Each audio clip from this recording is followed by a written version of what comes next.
Bonjour mes amis, bonjour à tous.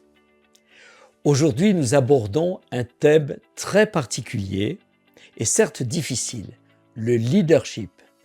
Qu'est-ce que le leadership?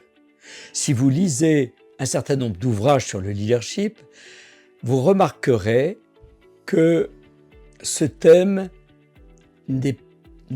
non seulement il est complexe et difficile, mais on pourrait dire tout le monde a son mot à dire.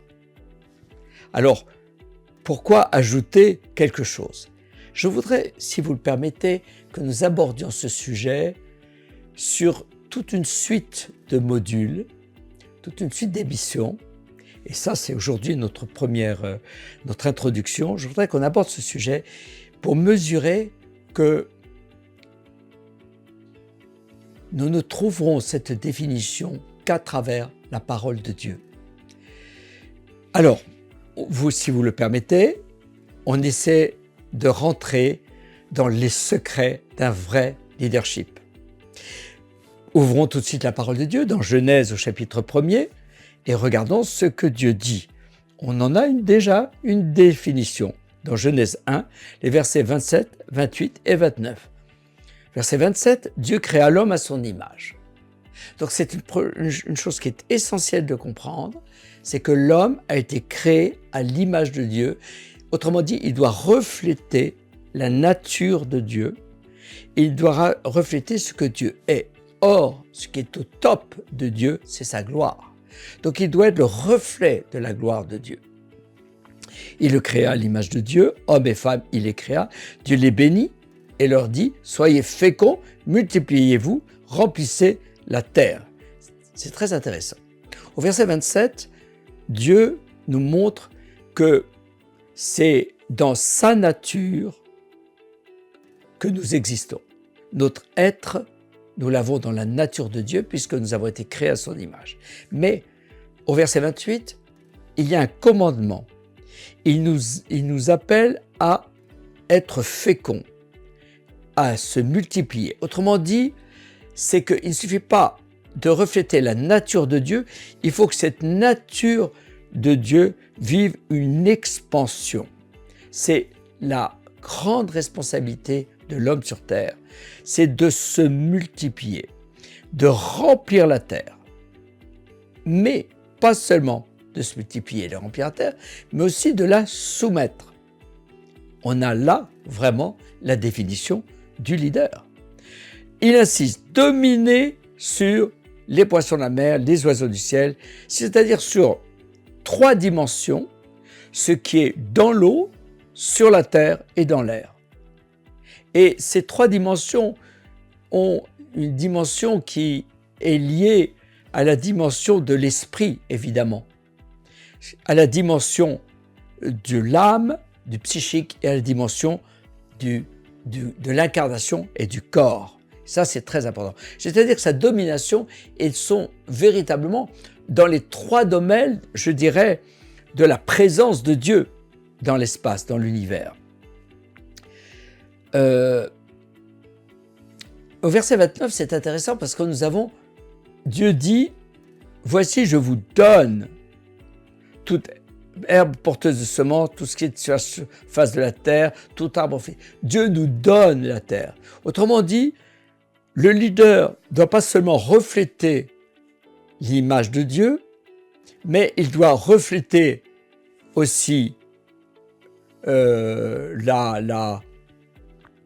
cette dimension.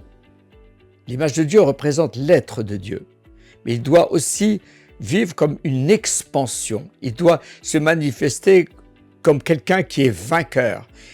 Mais le leader, il a un territoire, il a un domaine. C'est la terre. Alors, quel rapport entre l'homme et le leader? La destinée de l'homme, c'est de devenir un leader, de devenir un prince, de refléter la gloire de Dieu, tout simplement. Et c'est ça qui est extrêmement important de comprendre. C'est pour ça qu'il y a, dans ces premiers versets, il y a déjà la définition d'un leadership. Alors, on peut déjà, à travers cela, comprendre qu'il y a comme 3 secrets. Il y a 3 secrets par lequel, et que je parle de secret parce que ça veut dire qu'il faut le découvrir, il faut le révéler. Le premier secret du leadership, nous l'avons à travers l'exemple de Jésus. Jésus, c'est celui qui a obéi à son Père jusqu'au bout. Le premier secret d'un vrai leader, c'est le principe de l'obéissance. C'est d'abord quelqu'un qui a appris l'obéissance.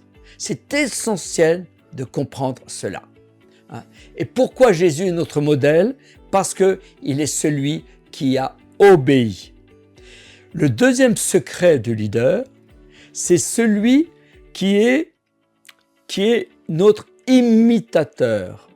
Paul, dans 1 Corinthiens 11, verset 1, il dit « Soyez mes imitateurs comme je le suis de Christ ».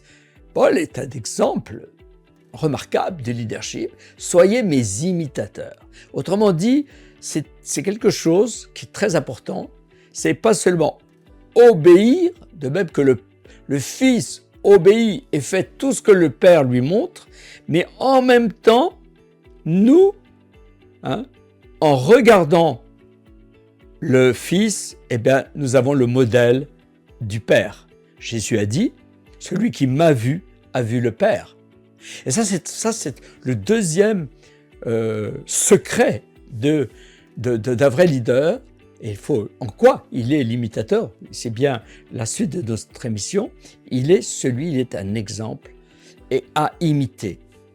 1, l'obéissance. 2, l'imitation. Et le troisième dimension du leader, c'est celui qui règne. Mais qu'est-ce que cela veut dire? Derrière le règne, il y a forcément l'autorité. Il y a aussi une transmission entre le roi et ses serviteurs, transmission des principes du royaume. Il y a la dimension de la prospérité et de la gloire de celui d'où vient toute chose. Mes amis, je vous ai donné l'introduction de ce qu'est un vrai leader. Toute la question sera de savoir la nature, la réalité, la dimension remarquable de ces 3 dimensions. À la prochaine fois.